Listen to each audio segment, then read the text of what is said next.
시청자 여러분 안녕하십니까. 지금부터 전학현의 안보정론을 시작하겠습니다. 자, 이번 시간에는 말이죠, 윤석열 대통령이 오늘 화요일이죠, 국무회의가 열렸는데 국무회의에서 이 공매도 문제를 비롯한 중요 현안에 관해서 강력한 입장을 표명했습니다. 그리고 또 APEC 정상회담을 앞두고요, AP통신과 서면 인터뷰를 통해서 우리 한반도의 안보 상황, 이 국제적인 이런 분쟁 문제에 관해서 이 확고한 또 소신을 밝혔어요. 그러니까 이제 북한이 오판하면 즉각적으로 보복을 하겠다라는 입장을 내보였습니다. 자, 그리고요, 지금 이제 이 민주당 측 동정을 보면은요, 매우 수상한 동정이 지금 제기되고 있는데요, 일어나고 있는데, 국민일보가 방금 단독 보도하고 있는 내용입니다. 자, 이미 안도환 검사에 대해서는 탄핵을 이미 의결을 했고요. 지금 이제 손준성 검사하고, 그 다음에 이제 다른 또 한 명, 추가적으로 이 2명 검사에 대한 탄핵을 추진하고 있어요. 이제 30일 날 하겠다는 거 아니겠습니까? 자, 그런데 이것도 양이 안 차가지고 이제는요, 검찰총장에 대한 탄핵도 추진하겠다. 이러한 방향으로 지금 내부 검토가 은밀하게 이루어지고 있는 것으로 국민일보가 지금 단독 보도하고 있어요. 그래서 요 내용도 여러분께 자세히 말씀을 드리도록 하겠고요. 자, 그리고요, 송영길이하고 이제 조국, 지금 이제 정가에서 이런저런 추측들이 나오는데, 송영길이는 직접 본인 입으로 비례위성정당을 만들겠다라는 입장을 밝혔고요. 그리고 조국은 지금 문화일보의 이 허밍 카페에서 조국 신당 거의 확정적이다, 이러한 분석 칼럼을 쓰고 있습니다. 그래서 요 내용을 말씀을 드리도록 하겠습니다. 그리고 말이죠, 어제 이 돈봉투 사건에 대한 재판이 열렸는데, 여기에서 매우 중요한 몇 가지 새로운 사실들이 밝혀졌어요. 그래서 지금까지 밝혀진 19명 이외에 추가적으로 7명의 실명이 거론이 됐고요. 지금까지는 송영길이한테 보고했다라는 것만 지금까지 알려졌는데, 이제는 송영길이한테 보고됐지만 송영길한테 지시까지 받았다, 이런 지금 진술이 확보됐고, 그리고 윤관석과 이정근의 통화 녹취록을 검찰에서 어제 재판에서 말이죠, 지난 22, 그러니까 대표 선거 직전에 녹화한 내용이 되겠습니다. 녹음한 이 녹음 파일을 어제 재판에서 검찰이 공개를 했습니다. 자, 그래서 이제는 송영길에 대한 수사가 급물살을 탈 확률이 굉장히 커졌다. 이게 이제 이 법조계의 전반적 시각인 것 같습니다. 자, 이러한 뉴스를 가지고 이제 하나씩 여러분께 보도를 해 드리도록 하겠습니다. 자, 그러면요, 우선 윤석열 대통령이 오늘 이제 국무회의 성사에서 밝힌 거, 공매도는요, 끝까지 지금 근본적 개선 방안을 만들 때까지 철저하게 금지하겠다라는 취지의 입장을 밝혔습니다. 자, 오늘요, 이제 국무회의 모두 발언에서 한 내용인데요. 자, 그래서 이 공매도 금지와 관련된 내용을 먼저 말씀을 드리고, AP통신 기자회견, 그 다음에 이번에 이제 APEC 회담과 그 다음에 영국 프랑스 방문 관련 내용을 순서대로 여러분께 이제 핵심만 여러분께 말씀을 드리겠는데요. 자, 우선 윤 대통령의 이런 공매도 금지 아주 입장이 강합니다. 그러니까 이제 불법 공매도 문제를 방치하는 거, 이거는 개인 투자자들에게 큰 손실만 일으킬 뿐만 아니라 증권시장의 신뢰 저하, 그리고 투자자 이체를 초래할 수 있다. 그리고 일각에서는요, 이 공매도 금지 조치로 인해서 모건 스탠리 캐피탈 인터내셔널 선진 이 지수 편입이 어려워진다, 이런 우려를 하고 있지만은, 미국과 달리 우리나라 증권시장은 변동성이 크고, 그 다음에는 이제 개인 투자자 비중도 높아서 장기적으로는 증권시장 경쟁력에 긍정적 영향을 줄 것이다. 그러한 이 전망을 하고 있어요. 자, 그래서 이 금융위하고 금감원 철저하게 이 개인 투자자를 보호하는 해결책을 준비하라, 이렇게 지시를 했습니다. 그리고요, 지난 3월 달에 발의된 법이 하나 있어요. 바로 노후 계획도시 정비를 위한 특별법인데, 이거 빨리 특별법 제정을 추진하라, 이렇게 지시를 내렸습니다. 그리고 지역상권법도 마찬가지, 지역상권법을 제대로 빨리 추진을 하고, 그리고 공정채용법과 관련해서도 이거 고용세습, 채용갑질 근절해야 되기 때문에 이것도 빨리 입법화를 해달라, 이렇게 지시를 했습니다. 그리고 현장 방문을 통해서 들을 수 있는 거하고 책상 위에서 생각할 수 있는 정책 자원은 질이 완전히 더 다른 얘기다. 그래서 현장의 목소리를 더 많이 반영해서 정책도 입안하고 그리고 민생 문제도 해결해 달라. 이러한 이 지시를 했습니다. 자, 그리고요. 그 다음에 이제 이 AP통신과 서면 인터뷰를 했어요. 이 AP통신과의 서면 인터뷰 내용도 상당히 중요합니다. 핵심은요. 이번 에이펙 회담에서 북한과 러시아 간의 이 군사협력, 이거 굉장히 한반도 안보 상황뿐만 아니라 이 전체적인 국제안보에도 심각한 위협이 초래된다. 이게 이제 하나고요. 그래서 이러한 북한과 러시아 간의 무기 거래 강력히 항의하고 국제적인 차원에서의 대응 방안을 강구하도록 그렇게 하겠다라고 밝혔고요. 그리고 북한이 이번에 이제 중동 하마스의 이스라엘 기습 공격 요거에 잘못하면 이제 상황 판단을 오판할 가능성이 상당히 큰데 만약에 오판할 경우에는 즉각적인 이 한미 동맹의 이 강력한 대응에 직면할 것이다. 예, 이렇게 입장을 밝혔어요. 예, 강력하고도 즉각적인 보복을 초래할 것이다. 한미 양국이 보복 응징을 하겠다라는 입장을 확고하게 밝혔습니다. 그리고요, 특히 북한과 러시아 군사협력은 한반도는 물론이고 동북아, 유럽의 안보에까지도 심각한 위협이 되고 그리고 또 보편적 규칙에 기초한 국제 질서도 훼손한다. 그리고 이제 정찰의성 이 발사의 주 목적이라고 하는 것은 ICBM 능력을 한 단계 끌어올리는 것 아니냐. 그래서 보다 강화된 대응책을 마련해야 되겠다. 이러한 입장을 내놨습니다. 그 다음에는 이번 이제 이 해외 순방, 이 정상회담과 관련해서, 지금 윤 대통령이 밝힌 내용을 보면은요, 에이펙 정상회담에서는 우리 경제에 실질적인 도움이 되는 협력 방안을 논의하겠다라고 밝혔고, 이번 에이펙 정상회의는 세계의 지정학적 불안전성, 그리고 그 다음에는요, 지경학적 변동이 교차되는 글로벌 복합 위기 속에서 열리는 점을 강조하고 세계 GDP의 60% 이상을 차지하는 회원국 정상들이 한데 모이는 이번 회의에서 공급망 다변화와 무역 투자 확대와 같이 우리 경제에 실질적으로 보탬이 되는 협력 방안을 논의할 예정으로 있다. 이렇게 밝혔습니다. 그리고 영국 방문과 관련해서는요. 정상 간 합의 문서인 한영 어코드를 채택한다. 그래서 양국 관계의 미래지향적 파트너십을 다층적으로 확대시켜 나갈 것이다. 라고 밝혔고요. 파리 여러분들 아시다시피 이제 엑스포 유치에 최선을 다하겠다. 예, 그래서 직접 BI 이 대표들을 만나서 엑스포 유치를 위한 막판 총력전을 적극적으로 펼쳐 나가겠다. 이러한 입장을 밝혔습니다. 상당히 말이죠. 이번 이 정상 회담 내용이 그 어느 때보다도 굉장히 중요한 것 같아요. 특히 이스라엘과 하마스의 무력 충돌로 인해서 굉장히 이번 에이펙 정상회담에서의 북한에 대한 억제와 응징 방안 그리고 견제 방안 논의가 상당히 중요하지 않나 그런 점에서요. 이번에 이제 아직 공식적인 발표는 되지 않고 있지만은 한중 정상회담이 굉장히 우리가 이제 눈여겨볼 대목이 아닌가 생각이 듭니다. 자, 이번에는요. 이원석 이 검찰총장에 대한 민주당의 탄핵이 내부적으로 지금 검토되고 있다. 이러한 보도가 나오고 있어요. 이 보도는요. 지금 국민일보에서 단독으로 보도하고 있습니다. 자, 그래서요.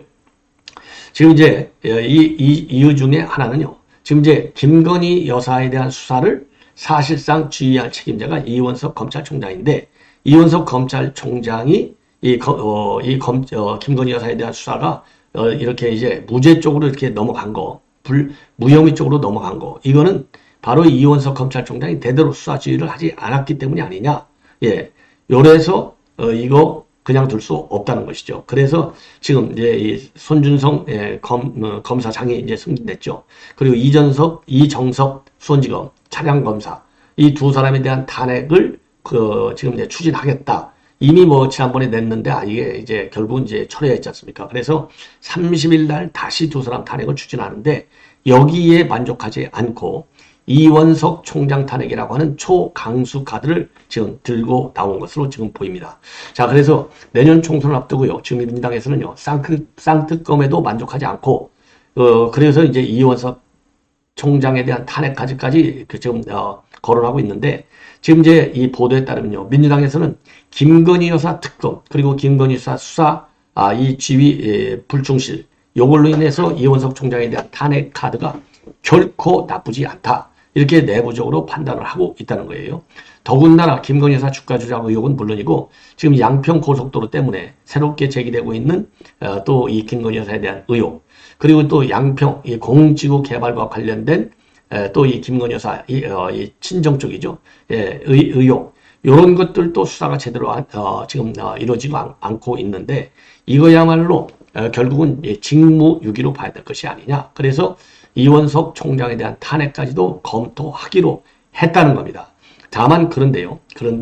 그래서 이렇게 이제 총장 탄핵까지 검토하는 것은 맞는데 아직 탄핵 소추를 최종 결정한 것은 아니다. 그래서 검찰의 수사 진행 상황과 여론을 보면서 최종적으로 탄핵 소추 여부를 결정하겠다. 이러한 입장인 것으로 알려져 있어요. 자, 그래서 이 얘기는요. 더군다나 지금 최근에 이제 이 검사들, 이정섭 차장검사, 그 다음에 손준성 검사, 이 탄핵을 추진하기로 이제 결정을 하고 탄핵안까지 제출했다가 이제 철회한 거 아니겠습니까? 이 필리버스터를 갖다가 우리 국민의힘에서 포기하니까. 자, 이러다 보니까 이원석 검찰총장이 직접 뭐라고 그랬어요? 아니, 검찰이 마음에 안 든다고 탄핵해? 그러면 판사 마음에 안 들면 탄핵할 거냐? 그러니까 이제 판사는 되게 무서워하잖아요. 이재명이가. 요거를 딱 지적하고 나선 거예요. 그러면서 그래도 검사만이라도 탄핵하겠다. 그러면은 검사를 탄핵하지 말고 나를, 이재명에 대한 수사와 기소를 전부 책임지고 있는 나를 탄핵하라 그랬잖아요.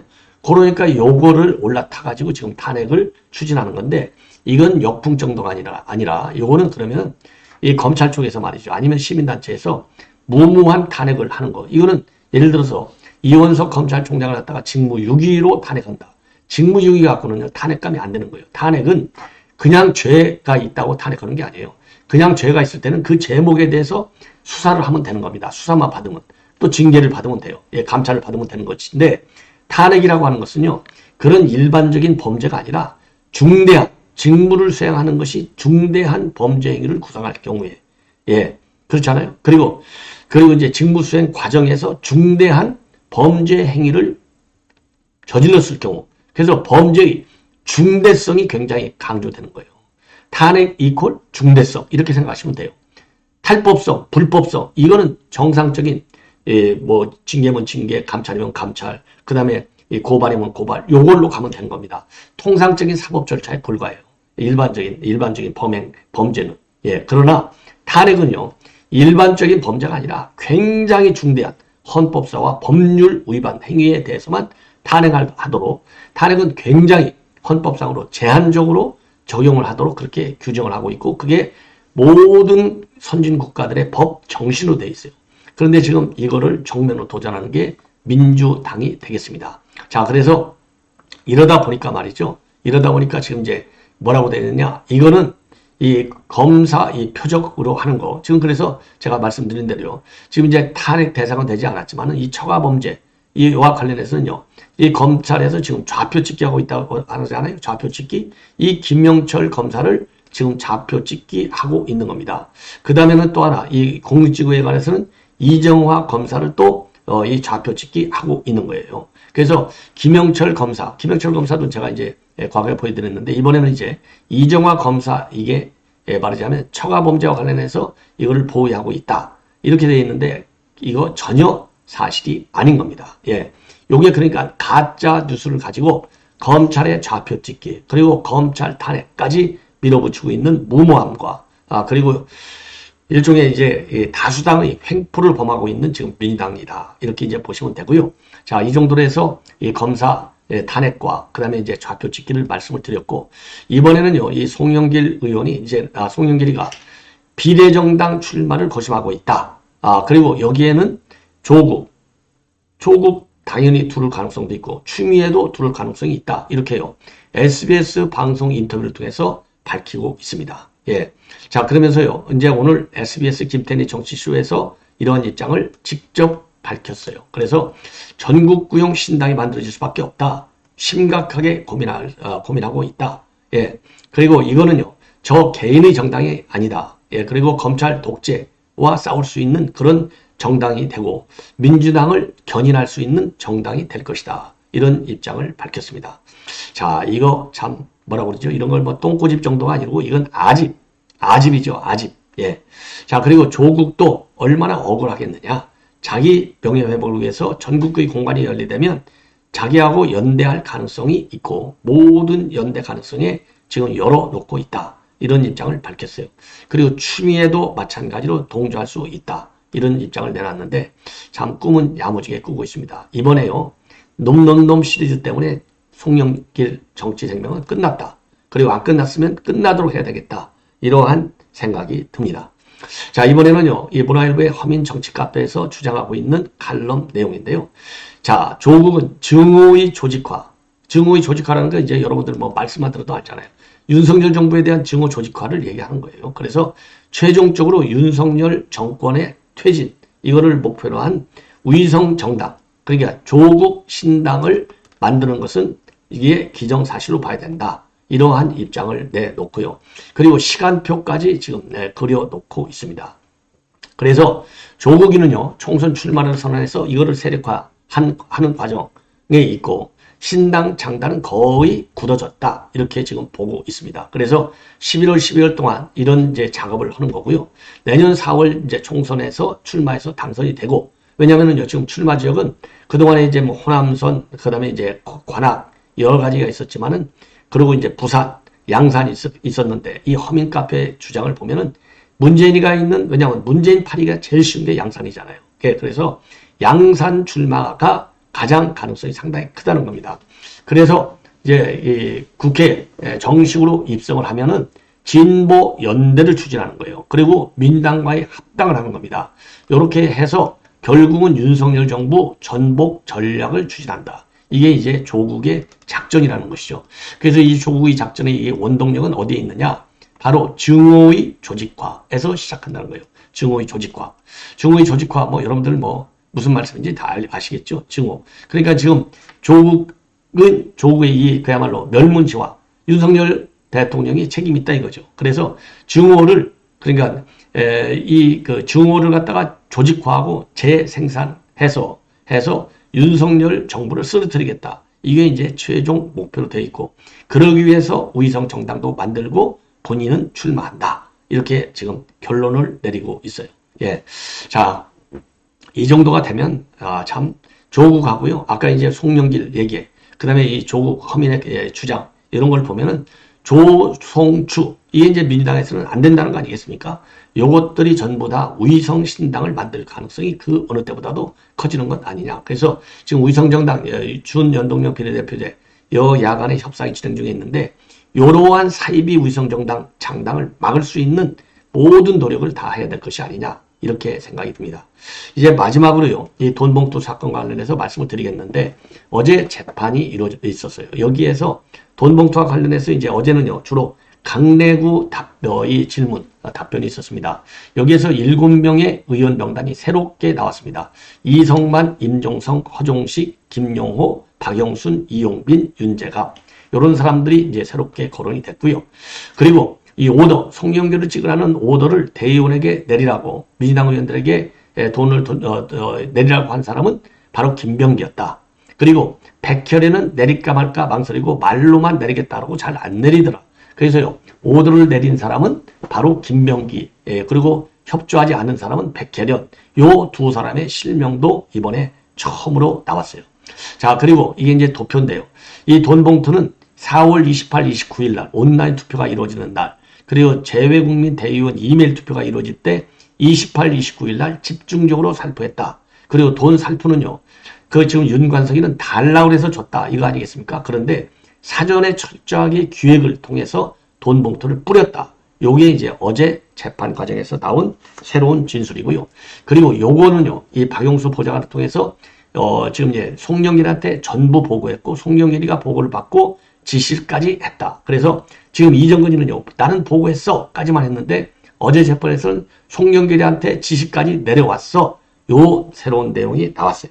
그래서 이러한 내용 중에 이제 상당 부분은요, 윤관성하고 이정근이가 4월 28일 날, 4월 28일 날, 이 대화를 나눈, 4월 29일입니다. 죄송합니다. 요게 말이죠. 이 녹취록이 나왔는데요. 예, 4월 28일에 맞습니다.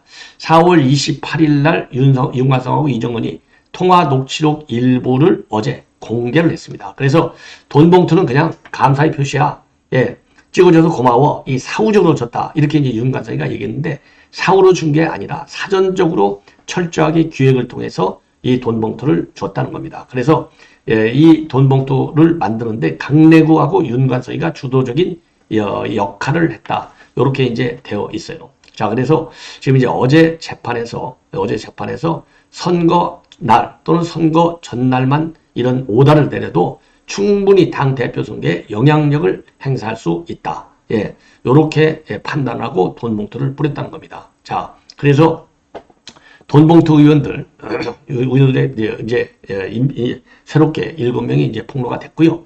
그 다음에는 이제 주간 기획회의라는 게 있었잖아요. 주간 기획회의에서 돈 봉투 뿌리는 문제가 노골적으로 이제 토론이 됐다는 거 아니겠습니까? 그런데 주간 기획회의의 고정 멤버 이름도 어제 공개가 됐어요. 그래서 윤관석, 이성만, 임종성, 허종식, 이용빈, 김용호, 민병덕 요 주간회의, 기획회의 멤버들도 전부 노출이 됐고요.